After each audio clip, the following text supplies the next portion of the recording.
নমস্কার, আমরা এই মুহূর্তে আছি অজানা বাংলার নতুন যে এপিসোড অজানা বাংলা পডকাস্ট। আর এই মুহূর্তে আমাদের সঙ্গে আছে হাওড়া জেলা তথা রাজ্যের অন্যতম খ্যাতনামা জ্যোতিষ জগতের খ্যাতনামা নক্ষত্র রিমা ঘোষ দস্তিদার। রিমাদিকে আমরা পেয়েছি অজানা বাংলা পডকাস্টে। নমস্কার রিমাদি। বলছি দিদি, আজকে আপনাকে আমাদের এই যে অজানা বাংলা চ্যানেলে পেয়ে আমরা খুবই আনন্দিত। বলছি দিদি, জ্যোতিষ, এই যে জ্যোতিষের রঙের গুরুত্ব কতটা? বলবো ধন্যবাদ আমাকে এত বড় সুযোগ দেওয়ার জন্য, এখানে ডাকার জন্য। জ্যোতিষ জগতের রঙের গুরুত্ব অপরিসীম, প্রথম কথা। দ্বিতীয় কথা হচ্ছে, রং ছাড়া আমরা জীবন ভাবতেই পারি না, রং ছাড়া জীবনে চলা সম্ভবই নয়। আমাদের খাওয়া দাওয়ার সঙ্গে কিছু রং জড়িত, আমাদের ওঠানামার সঙ্গে কিছু রং জড়িত, আমাদের খেলাধুলা, উত্থান পতন, এই যে আমরা অফিস কালচারে কিছু রং গুরুত্বপূর্ণ। এছাড়াও রঙের গুরুত্ব, যেমন স্কুল ইউনিফর্মে দেখবেন পার্টিকুলার কিছু কালার থাকে। সাদাটা থাকবে, সাদা আমাদের ডিসিপ্লিন একটা দেয়, নিয়মানুবর্তিতা দেয়। এসে সাদা থাকলে বা নিজেরাও দেখবেন অনেক সময় সাদা রং পরেছি বলে একটু মেপে মেপে চলবো, সরে সরে চলবো, ওই রংটা আমরা ছিটতে দেব না কিছু একটা। এই বিষয়গুলো খুব ইম্পর্টেন্ট, শুধু সাদা বলেই না। যেমন লাল, কেউ লাল রং পরেছে, ধরুন মঙ্গলবার, আমরা বলি যে খুব ডিপ রেড করবে না, সে যে জাতক বা যে জাতিকাই হোক, কারণ ডিপ রেড করলে আমি দেখেছি, অনেকবার দেখেছি যে হাইপার হয়ে যাচ্ছে। ভালোই ছিল, ঠিকঠাকই চলছিল, হাইপার হয়ে গেল, কারোর সঙ্গে ঝগড়া হয়ে গেল। এবার আমি এর সঙ্গে একদমই যাচ্ছি না যে মঙ্গল তার ছকে কতটা কি বসে আছে, এমনই যাচ্ছি না। কিন্তু কিছু রং সত্যি গুরুত্বপূর্ণ। কিছু হলুদ রং, যেরকম আপনি কথাবার্তার মধ্যে একটা দেখেছি মাধুর্যতা চলে আসে হলুদ রং পরলে, এরকম সামথিং হয়েই থাকে। রঙের গুরুত্ব এক কথায় জ্যোতিষ জগতে বলেই নয়, মানুষের জীবনে অপরিসীম। আচ্ছা, যদি রঙের কথাই বলেন, তাহলে হচ্ছে এই যে আমাদের যে সপ্তাহে যে 6টা বা 7টা দিন আছে, হ্যাঁ, এই দিনে মানুষের কি কি রং করা উচিত? আপনার মনে হয় যে মানুষের এই রঙগুলো করলে তার বাস্তব জীবনে কিছু উন্নতি ঘটতে পারে? আচ্ছা, 7টা দিন 7টা রং যেরকম ইম্পর্টেন্ট, এছাড়াও 7টা রঙের সঙ্গে কিছু কিছু রং প্লাস হবে, কিছু কিছু রং মাইনাস হবে। যখন রিসার্চে গিয়ে যখন জানা যায় কিছু কিছু রং হয়তো আমরা আমাদের ওয়ার্ড্রবে আছে কিন্তু আমরা জানিই না কোন দিন পড়তে হবে, এরকম করতে করতে আমরা পড়াই বন্ধ করে দিয়েছি, কিংবা ওলট পালট দিনে ওলট পালট রং করে নিচ্ছি। এইগুলোর জন্য কিন্তু জীবন যাত্রায় কিছুটা ব্যাহত ঘটে। কিরকম ব্যাহত ঘটে? যেমন ধরুন ফিরোজা বা তুতে যে রংটা, এটা শুধুমাত্র শুক্রের রং নয়, বৃহস্পতিকে রিপ্রেজেন্ট করে। বৃহস্পতি শুক্র কিন্তু শত্রু হচ্ছে, কিন্তু কিছু রং কিন্তু তখন শত্রুতা মিত্রতা কিন্তু দেখছে না। রবিবার দিনও দেখেছি ফিরোজা রং করলে প্রচুর ভালো, বৃহস্পতির রং যেহেতু, তখন কিন্তু রবি শুক্র শত্রুতা মেনটেন করছে না। রঙের গুরুত্বের উপর কথা বলা হচ্ছে। যেমন ধরুন অ্যাশ রং, কোনো দিন হয়তো শনিবার পড়তে অ্যাভয়েড করতে বলা হয়, মঙ্গলবার তো পড়তে অ্যাভয়েড করতে বলাই হয়, কিন্তু বৃহস্পতিবার আবার কেতুর, যেহেতু বৃহস্পতির সঙ্গে একটা ব্যাপার আছে, বা কেতু কিছুটা বৃহস্পতির মতন গুণধারী একটা বলা যায়, তো সেক্ষেত্রে অ্যাশ কালার কিন্তু বৃহস্পতিবারে পড়লে অনেক ক্ষেত্রে ভালো রেজাল্ট পাওয়া গেছে, প্র্যাকটিক্যালি করে দেখার ফলে এগুলো বলা যাচ্ছে। এরকম বহু রং আছে। কথা বললেন, রং দিয়ে কি বাস্তবে রোগ নির্ণয় করা সম্ভব হচ্ছে বর্তমানে? আর মানুষের যে মানসিকতা বা শারীরিক যে দিক, এই রঙের উপরে তা কতটা প্রভাব ফেলে? রঙের সঙ্গে পরিবেশের যেহেতু একটা বড় কানেকশন আছে, সেইটার জন্য কি হয়, রং, যেমন ধরুন যাদের সামহাউ ক্যান্সার হয়েছে, অনেক সময় বলা হয় যে তোমরা সাদা রংটা পরো কিন্তু হলুদ রংটা একটু অ্যাভয়েড করো, এরকম বলা হয়। ডিপ হলুদটা পরলেও খুব লাইট হলুদ আপনারা পরতে পারেন, এরকম। কারণ কি, কিছু যেহেতু পরিবেশের সঙ্গে বললাম, কিছু কিছু রঙে কিন্তু অ্যাট্রাক্ট করে, পোকা অ্যাট্রাক্ট করে, বা ধরুন এরকম। আর কিছু কিছু এইসব রোগ মানে জীবাণুকে একটা সংবহন করে, এরকম ভাবে ধরতে গেলে, যেমন আপনার খুব হাই ফিভার হয়েছে, ভীষণ হাই ফিভার হয়েছে, অবশ্যই বলবে যে সেদিন লাল রংটা অ্যাভয়েড করো, একটু সাদা মাটা যেমন খাবার খাও। রঙের গুরুত্ব কিন্তু শুধু খাবারের মধ্যেও কিন্তু সীমাবদ্ধ, এটা আমি কিন্তু বলে দিচ্ছি। ধরুন যার মূলাধার চক্রে একটু প্রবলেম থাকে, তাকে বলা হয় বেশি বেশি করে টমেটো খাও। যার স্বাদিষ্টান চক্র, এছাড়া যে আরও যেসব চক্র আছে, বলা হয় যে একটু খুব বেশি গাজর খাও। এই লাল রং, গেরুয়া রং এইগুলো থাকে। এছাড়াও রোগ নিরাময়ের কথাই যখন উঠলো, রোগের জন্য কিছু কিছু রং দিয়ে দেখা গেছে যে রোগ কিন্তু অনেকটাই সরে সরে গেছে, মানে ডাক্তারের ওষুধের খরচাও তাদের বেঁচে গেছে, এবার ডাক্তারের রিপোর্ট খারাপ আসেনি, ভালো এসেছে আগের তুলনায়। আর একটা কথা আছে যে বর্তমান দিনে কালার থেরাপির একটা গুরুত্ব বেড়েছে তাদের কাছে। এই কালার থেরাপিটা কতটা কার্যকর?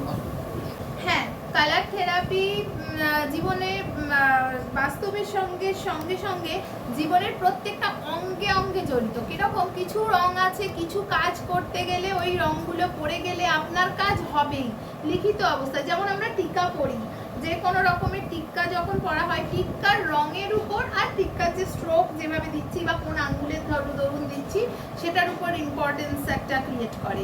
যেরকম হচ্ছে যেমন ধরুন গেরুয়া রং একটা টিকা হয়, দেখবেন বলে যে মঙ্গলবার রবিবার গেরুয়া রং, কারণ কি একটা এনথুইজম দেওয়া, অথরিটি ক্রিয়েট করা, এরকম একটা থাকে। কিংবা ধরুন একটা ভালো কোনো যুদ্ধে যাচ্ছেন, রাজ তিলক দিয়ে দিল বুড়ো আঙ্গুল দিয়ে, তখন দেখবেন ওটা কিন্তু গেরুয়া রং নয়, রাজা যতই হোক তখন কিন্তু লাল রংটা মানে প্রতীক হিসেবে সংবরণ করে বীরত্ব বা যা যা বলা যায় সেরকম। যেমন চন্দনের ফোঁটা, যে কোনো শান্ত করতে গেলে, কোনো মানুষকে শান্ত করতে গেলে তার নাভিতে, তার বুকে, তার পেটে যদি ভালো করে চন্দনের লেপন করা হয়, এবং সাদা চন্দনটা বলা হয় যে ভালো করে দেওয়া হোক গোল গোল করে, তার মানে কি সার্কেল, আমরা যখন যেটা চোখে দেখছি তখন লাইফে একটা বৃত্ত, মানে কি আমাকে কনসেন্ট্রেশন ক্রিয়েট করছে। রঙের গুরুত্ব কোনোভাবেই আপনি অস্বীকার করতে পারবেন না। জীবনের যে কোনো পর্যায়ে যাবেন রং খুব ইম্পর্টেন্ট। যেমন কালো রংটা, আমরা তো বলি যে কোনো শুভ কাজে কালো রং করে যাওয়া যাবে না, তার মানে কি কালো একটু হলেও ডিপ্রেশনে আছে এরকম কিছু হয়তো বা বোঝাচ্ছে। তো কালো রংটা কোনো কোনো ক্ষেত্রে যেমন অ্যাভয়েড করা যায়, কিন্তু কালো রং কোনো কোনো ক্ষেত্রে যে আপনি এই দিনে কালো রংটা পরে যাবেন আপনার কাজটা হয়ে যাবে, গ্যারান্টি করতে পারছি। এই গ্যারান্টিটা কিন্তু শুধুমাত্র ওই রঙের ইম্পর্টেন্স থেকেই আসছে। আচ্ছা দিদি, আপনাদের এই যে জ্যোতিষ, এই জ্যোতিষের ক্ষেত্রে বহু ক্ষেত্রে দেখা যায় পুজো পাঠ বা আধ্যাত্মিক যে বিষয়গুলো, এই বিষয়গুলোর সঙ্গে বাস্তব কতটা মিল আছে বা বাস্তব কতটা থেকে? জ্যোতিষে বলেই শুধু নয়, মানব জীবনের প্রত্যেকটা ক্ষেত্রে আধ্যাত্মিকতা রয়েছে। আধ্যাত্মিকতাকে ঘিরেই আমাদের জীবন এবং পরিবেশ পরিস্থিতি তৈরি। এক আর দুই হচ্ছে আধ্যাত্মিকতা জ্যোতিষের একটা অঙ্গ। কারণ জ্যোতিষ মানেই মানুষ ভাবে যে খুব বেশি পুজো পাঠ করতে হবে। অনেকেই তোমার কাছে শুনেছি, না না এই জ্যোতিষীর কাছে গেলেই না অনেক বেশি মন্ত্র দিয়ে দেবে, অনেক বেশি পুজো করতে বলবে, সেটার জন্য জ্যোতিষের কাছে অনেকে যেতে ভয় পায়। আমি দেখেছি ব্যাপারটা।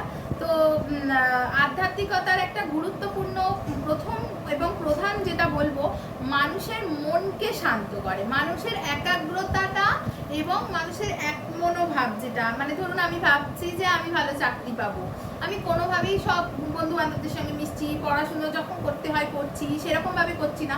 কিন্তু এই আধ্যাত্মিকতা যখন আমরা বলে দিই, এরকম কোনো চার্ট আসলে যে তুমি না একটু ধ্যান করো, তুমি না একটু পুজো পাঠ করো, সবার পক্ষে পুজো পাঠ করা সম্ভব নয়, কিন্তু প্রত্যেকেরই পুজো পাঠের নিয়ম আলাদা থাকবে, কিন্তু কনসেন্ট্রেশনটা, আমাদের উদ্দেশ্য থাকবে ওই স্পিরিটটাকে মনে রেখে আমি যেন আমার মানে আমার এমটাকে ফুলফিল করতে পারি। মানে কি আমি হয়তো ডাকছি হে শিব আমাকে উদ্ধার করে আমাকে চাকরি দিয়ে দাও, তো ওই শিবকে অ্যাকচুয়াল বলা মানে ইউনিভার্সকেও আমরা বলে দিচ্ছি যে আমার চাকরি, তখন আমরা একটা ভালো রিটার্ন পাচ্ছি, যা কিছু দেবো থ্রো ব্যাক আবার পাবো, সেই রকম একটা দিয়ে করতে করতে আমাদের মনটা ওই লেভেলে চলে যায়, কনসেন্ট্রেশনে চলে যায় যে আমরা এটা পেয়ে গেছি। আমরা যেমন অনেক ক্ষেত্রে বলে দিই যে একটা ম্যানিফেস্টেশন আছে যেটা খোলা চোখে বা বন্ধ চোখেও দেখা যায়, কিন্তু ঘুমন্ত অবস্থায় নয়। ঘুমন্ত অবস্থায় তো সাবকনসিয়াসে অনেক ইয়েই আসে।